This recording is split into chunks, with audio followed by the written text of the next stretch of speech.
Fans are singing along with Bryson Stott's walk-up music. Everybody's standing here at Citizens Bank Park. Sanchez to the belt. Breaking ball, hit in the air, center field. Swing and a miss. He struck him out. And Christopher Sanchez, for the first time in the big leagues, has thrown a complete game shutout.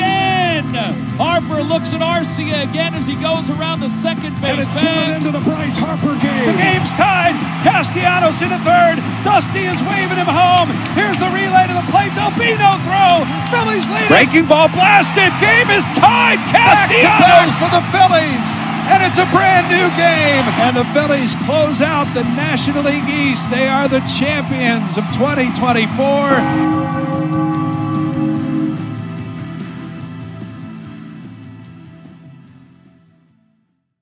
Alrighty, Chase Nation, welcome back to a brand new edition of the Quit Chasin Show. We are a little cheeky, a little irreverent, and always unqualified. We bring you coverage of 162 when you aren't able to. I'm Alex Kruger. That's Danny Gerb. Danny, say hi to the folks. Hey, everyone. How you doing tonight, Alex? I am doing fantastic this evening. How are you doing tonight, Danny? I have a giant migraine. You have a giant migraine. All right, should I talk a little bit softer for you then? Would that help? Awesome. I would All right. really appreciate that. I hope that the audience can still hear my subtle banter, and Lord knows this is not going to last long because I'm only human. But I'm sorry to hear that. How is your trash Why pickup? I said situation? yes. Oh, victory in Philadelphia. Victory for DC 33. Yeah. Yeah. They came to agreement today, and there was piles and piles of trash everywhere, and lots of work to done, and they got a nominal pay raise. So not worth it at all. Nope, not even a little bit, but it is time to get rid of those Parker piles, folks. Let's get rid of those Parker piles as soon as possible. Whoa. Yeah, it got gross, man. Oh, I can only imagine, especially with the heat we've been dealing with and the intermittent rain squalls followed by disgusting humid heat. I can't even imagine. So one of the issues with it was it became, because of the sanitation strike and everyone knew it became just like a free-for-all for illegal dumpers. Oh, that makes so much sense. Yeah, so clean out your house, leave it at 4th and Broadway. Every construction crumb bum was just dumping everything everywhere. Like it just became an absolute lawless How many air zone conditioners were just thrown into randomness, and all the things with Freon that you have to pay to dispose of? There's more furniture on my street than a DuPont mansion at the moment. Damn, that, as Kim's likes to say, is one of our older references. So yeah. Damn. Well, congratulations, DC 33. I don't know. It's hard to tell who wins in these labor strikes. Usually nobody. That's why it's a compromise. Nobody wins. It seemed like a battle of contrition, really. And Philly got to pay the price for it. So cool. Yeah, no, that sounds like it. Fun.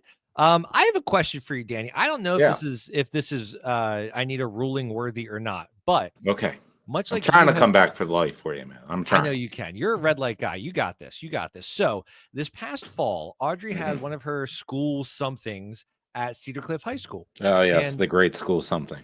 Yes, I don't know, it was an orchestra or choir or Christmas. Memories were made at the school something of 25. So many school somethings. It would have been 24 at this point, but I digress. Okay, all right. So Karate and I went to the baseball field and we're just messing around. I found one of these baseballs on Cedar Cliff's baseball diamond, and I brought it home with me because, Okay. So is that something, if I picked up this baseball in the fall of 2024 and then in the spring of 2025, Cedar Cliff, who owns this baseball, became state champions, is this anything? Or is this just to use baseball? That's just to use baseball. Just to use baseball. Okay. Absolutely nothing. I had thought so, but I was also pretty sure if it could be something memorable, yeah, why not? But I wasn't fully convinced that it was anything worthwhile. I mean, that's the beauty about baseball, though, right? You can romanticize it. So that is a ball from the 25 Cedar Cliff State Champions. Well, sort of, because again, I got it in the fall of 24, so it was before the season started. So wouldn't that or the Leeds-in team that was playing fall ball? Exactly. Also true. Nobody knows. That's a great point. All right. Is that LaCroix? What flavor you got tonight? Yeah, it is the lime. It's just lime. Okay. We're an orange family. Okay. We're a big fan of the orange LaCroix. Tangerine. That box gets you sometimes. You think it's orange, and then you get home and you're like, this is a little bit more disappointing than I had sought out for. Kim is a lime person, so I purchased them for her. Yep, that makes sense. That's a good man right there. I appreciate that. Well, I have zero preference, so. Right. I've never been much of a seltzer guy at all. I like Fresca. That's about as close to seltzer as I can get. Am I boring you? Is this No, because I will go on a great seltzer thing. It is a sleeper, an underrated pick, and you say it to people and they snub your nose at you, and then like 3 months later you see them and like, oh, by the way, I tried these. They're really good. Wegmans, the Wegman brand seltzers. Wegman brand seltzers? Absolutely.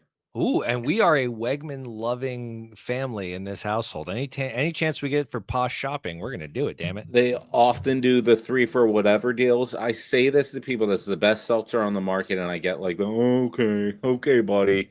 You know, they give me I'm a big fan of store brand stuff, man. Like Target's Up and Up brands. Like when you're a young parent and you have to get the Target Up and Up brand stuff, it is the best on the market. You can keep your Huggies. I'm getting the Up and Up diapers every time. We may never know again. Oh, shit, that's right. But yeah, the Wegmans ones, try them. You'll sing their praises as well. I know this because I was guilty of it. I was in a law firm, and the attorney brought out a whole bunch of Wegman seltzers, and everyone at the table kind of was like, and he was like, "No, they're the best ones on the market." And I was like, "All right, I'll bite." And I like cracked one open. I was like, dude ain't lying. So I started buying them, and now I say it and people do the same reaction. And then I see them at a party like 3 months later, and guess who's on board now? So listeners and viewers at home, if you hear Danny's recommendation and you go out and you get a Wegmans seltzer and you let us know what you think of it, we will give you a direct shout out on the show, and we will tell people what you thought of that. So engage with us on Facebook or on our email. We'd love to hear your feedback about Wegmans seltzer. Love it, hate it. Haha, secret episode. My buddy Dave tried the Wegman seltzer. He says they were butt. It'll be a good show. It would be. I'd be here for it. You know what? If it brings up engagement, I'm down. Speaking of which, terrible segue, but Danny, you want to talk about the week that was? It was up and down. I thought it was perfect. Yeah, let's do it. I love it. First off, we have the dreaded Cincinnati Reds. Cincinnati 9, Philadelphia 6. The July 4th game. Phils come in and lay an absolutely epic stink bomb to the Cincinnati Redcoats. Luzardo and Ross combined to allow 8 earned runs, and even with a first-inning Casty home run, it just wasn't enough. Lots of dudes left on base, plenty of opportunities to win. Honestly, the Phils just weren't interested in it at all. Do you remember this game and just how frustrating it was on July 4th to watch this pitiful excuse of a baseball game? Yes. It was tough. And you know, one thing I have really enjoyed doing lately, Danny, is when I know it's going to be a crap game, I actually listen to it, because when I don't have to watch the ineptitude, it's a lot better to stomach. And again, Fransky is always a delightful opportunity. We'll get to the San Francisco series, but who's choosing Fransky and Stoddard over T-Mac in LA? T-Mac and Ruben? This guy is. Which brings us to our go ahead. Soccer. I do like soccer. I do like soccer. Dude, I used to refer to him as not LA, but the rapport and the give and take that they have is up there with T-Mac and Kruk. I'm not saying Stockard is Kruk. Please let me be known. But the rapport and the back and forth is exceptionally entertaining radio.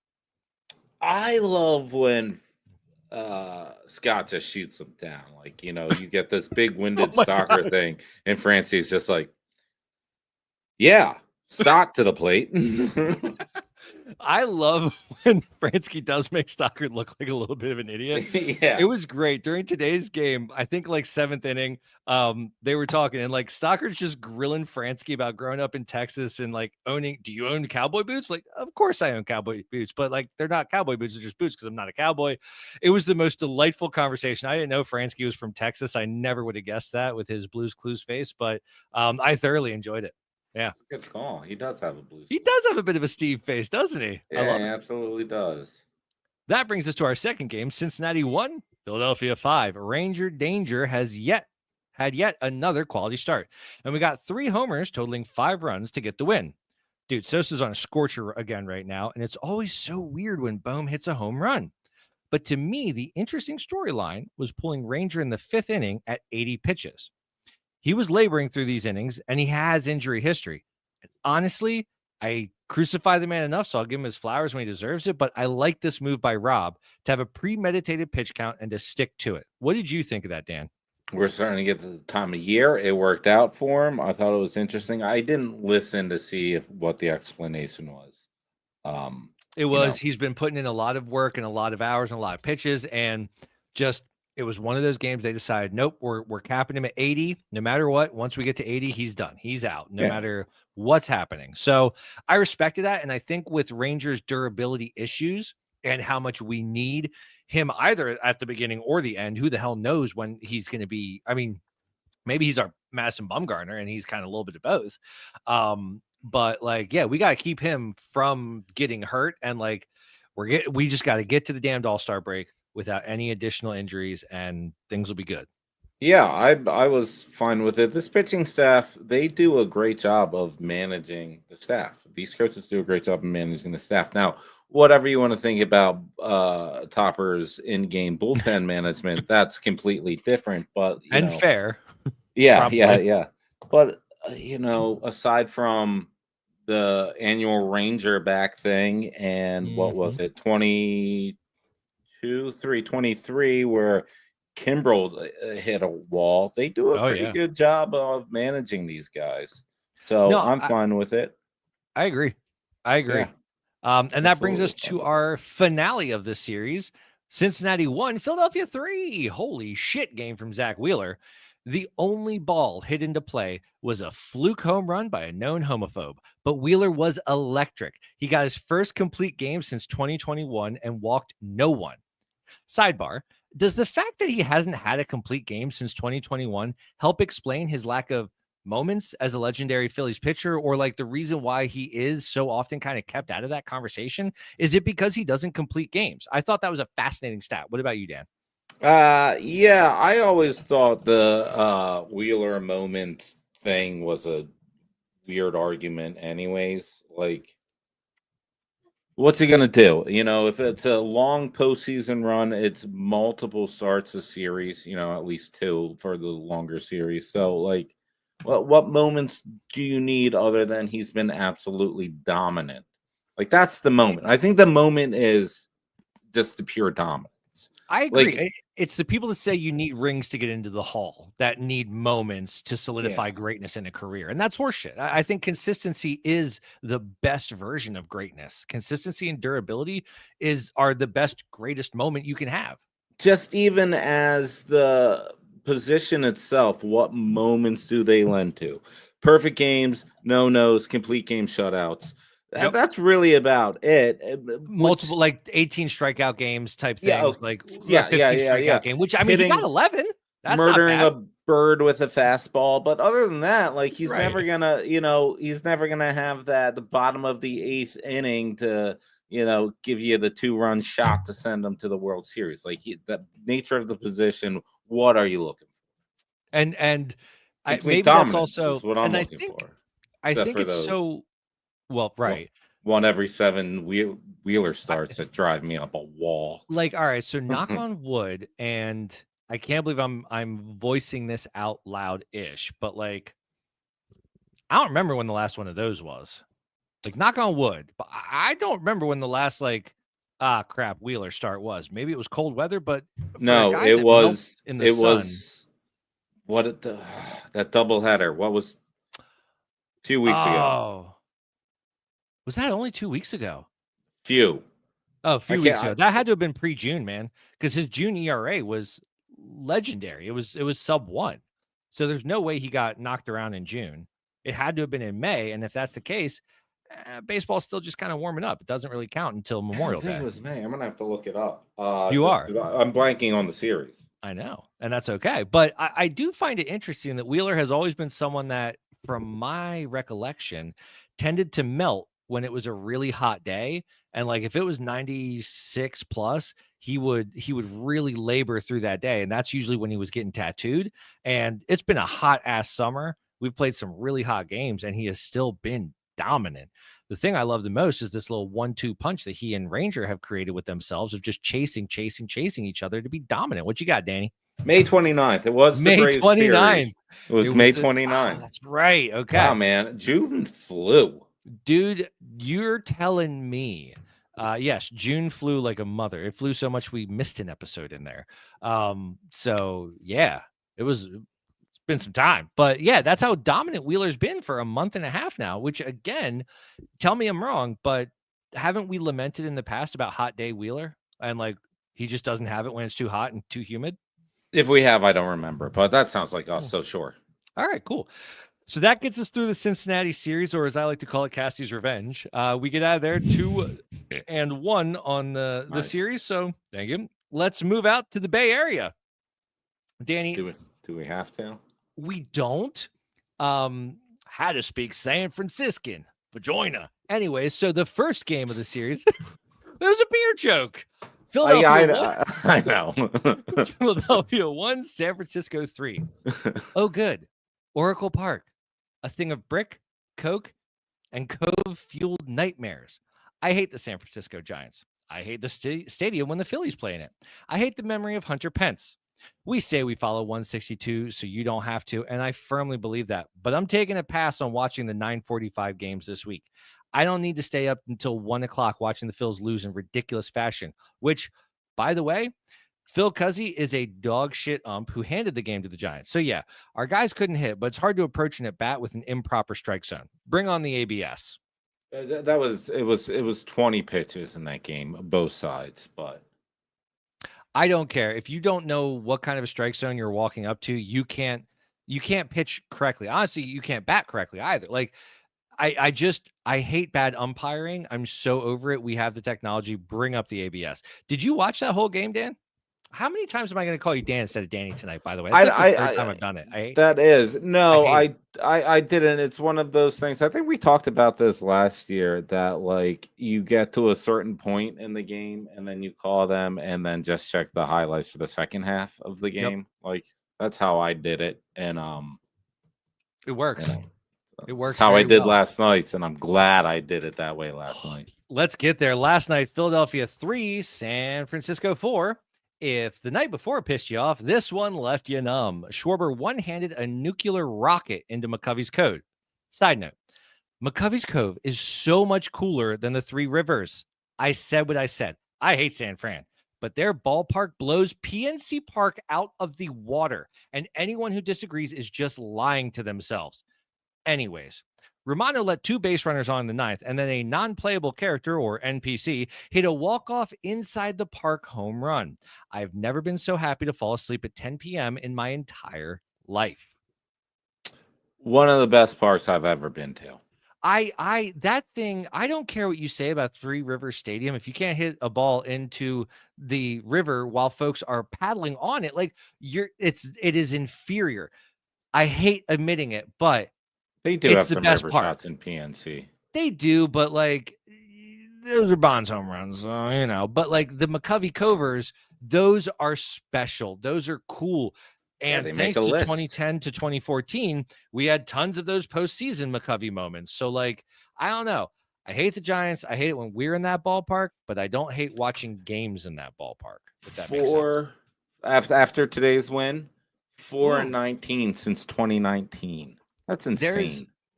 You got to wonder what it is about that. Like, that's the weirdest split because it's not as bad with San Diego. It's definitely not as bad with LA. So what is it about the Bay Area that gets our boys all turned up? That's those liberal lefties, probably. Probably, that's true. A lot of YMCA walk-up music this week, for sure. For sure.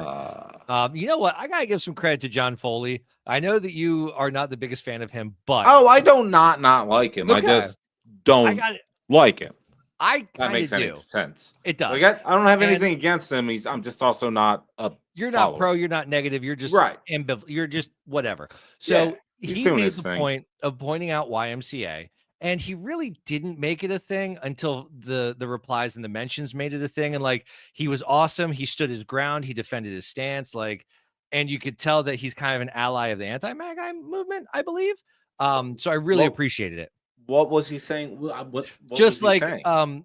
it's interesting that Harper's continues the patriotic song choices on July 4th with YMCA in the late innings. And folks immediately obviously associated YMCA with the alleged commander-in-chief that is currently in charge of America. Well, he was And using it on the campaign trail. obviously, yes. And Harper is a cloak and dagger conservative. Obviously, I think anyone that disagrees with that is I would assume silly. he would be too. I don't know what his views are. I would think a lot of athletic millionaires tend to be conservative. I think most of baseball is. That's why they got rid of the Players Weekend. Absolutely. And that's why they got rid of a lot of pride stuff.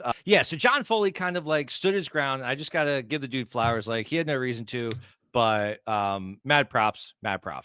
But that brings us into the finale of this series, Danny, which happened today. After losing the first 2 games out in San Francisco, we were finally blessed with a 3:45 start time, and nothing could be better than that. There is nothing worse, however, than seeing a once promising and legendary ball player shrink to a shell of their former self.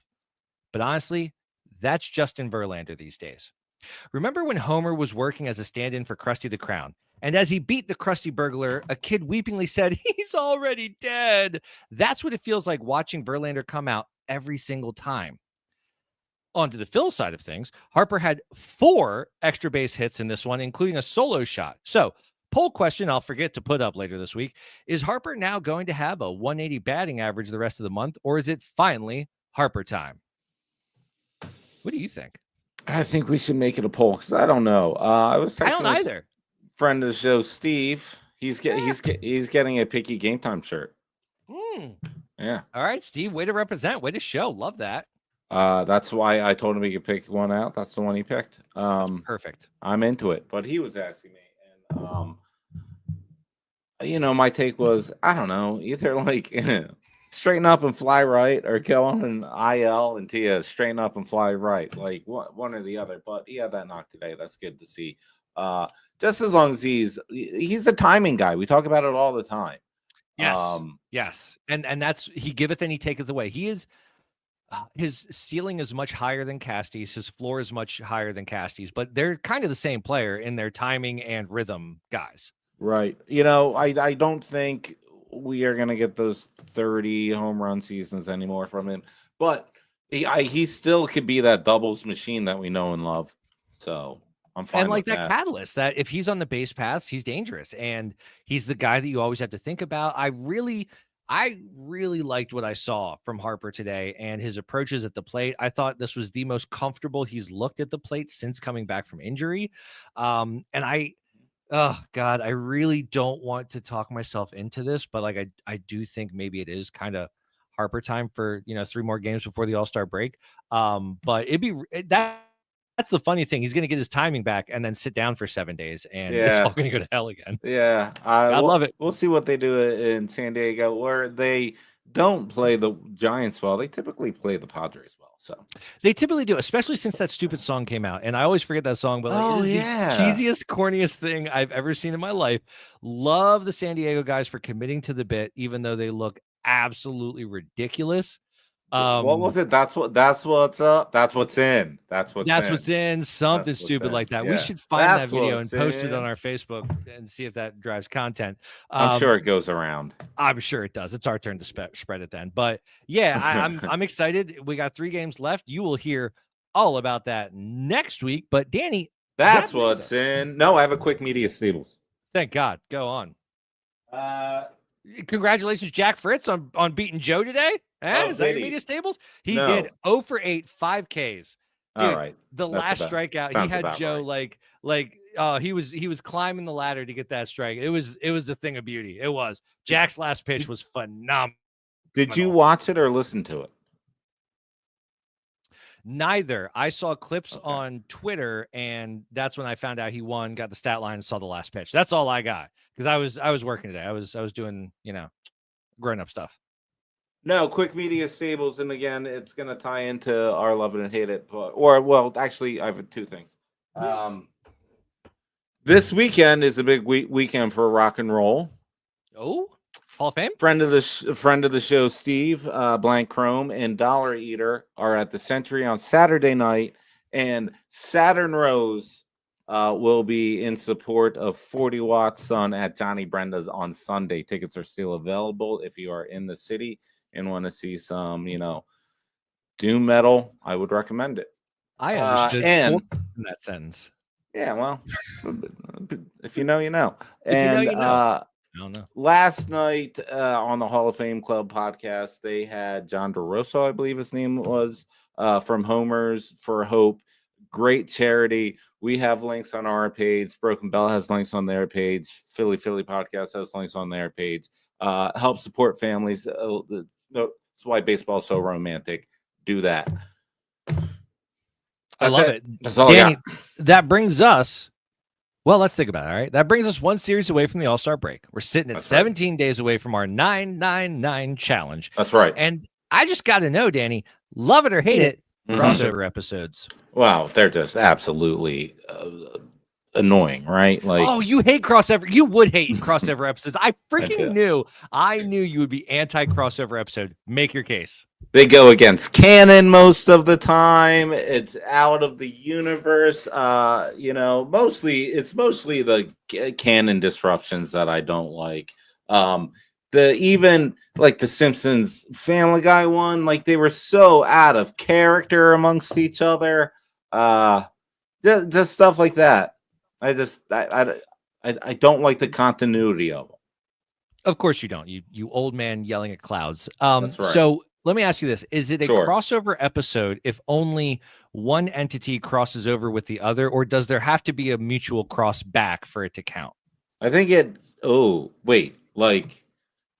So I asked this because tonight on July 9th, 2025 is the season premiere of It's Always Sunny in Philadelphia. But wait, tonight's episode is actually It's Always Sunny in Abbott Elementary, because this is the second half of the crossover episode that happened with Abbott Elementary this past season. So we are now getting the reciprocal crossover. For you, does it only count? For me, there has to be reciprocity. So in Sabrina the Teenage Witch, okay, when Salem on TGIF was in Boy Meets World and he was in Third Rock from the Sun, like that was continuity. That was a great crossover event. If you know what I'm talking about, go take your medicine. Your back probably hurts. But I think for a proper crossover episode, there has to be that reciprocity on the same timeline. And does that work with your canon, or does that still screw it up? No, that's fine. I remember that. It was fine. I remember it even being fun. So look at that. It was a good time, man. When we were young, dumb, and fat and happy in the 90s with Saxophone Jesus playing, life was good. Life was good. So you liked them?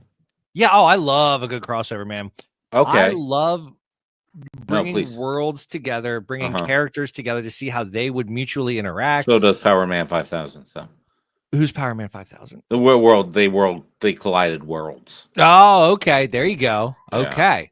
Yes. Yeah, that was bingo. But I'm a comic guy. Comics are all about the multiverse. It was an old one. They're all about, changing things up. Like I love a good crossover episode because I'm full of happiness, hope, and life. And that's just how I roll. But Danny, the reason, go ahead. I was going to make this even bittier. Oh boy, I love it. Let's take it one step further, Alex. What are your thoughts then on episodes that abruptly stop and tell you to go on to another show to finish? What are your thoughts on those? Absolutely hate it. If I am listening or watching one show, why do I have to go to another show to finish out? I just want all of my content in one nice, cute, little, neatly wrapped package, that I can just seamlessly live my life and not have to switch things over. How about you? Do you love it or hate it, Danny? Well, good for us that I love it. And Alex, let them know why I love it. I think Danny loves it because, folks, if you want to hear the rest of the content, that's right, the rest of Danny and I farting around having fun, what you need to do is hop on over to the Northeast Philly Podcast, where tonight we are joining their hosts and we are going to be completing a comedy movie draft. That's right, our top 5 comedy, not even our top 5, but if you had to draft 5 movies that were of the comedy nature, what would they be and in what order? I'm very excited for this. How about you, Dano? Yeah, absolutely. It's like one of our middle sections, so why not just do it with them? We're going to have the links in the description, all that other kind of stuff. It's the Broken Bell Network. Check us out over there. Absolutely. I think that's going to do it for us this week then, Dan. We got to go prep and get ready for that show, yeah? Absolutely. We'll see you guys over there. And I guess we'll end it this way. Right? Traditional? Yeah. Traditional? We'll see you over there. All right, we'll see you over there. We'll As see you. everyone knows. Okay. It's sound. I don't know how to get off. It's without real doing tough. it. It's real tough. We need some sort of. Oh no! Wait, it's comedy movie draft. I know how to do this. Go fuck Okay. yourself, San Diego.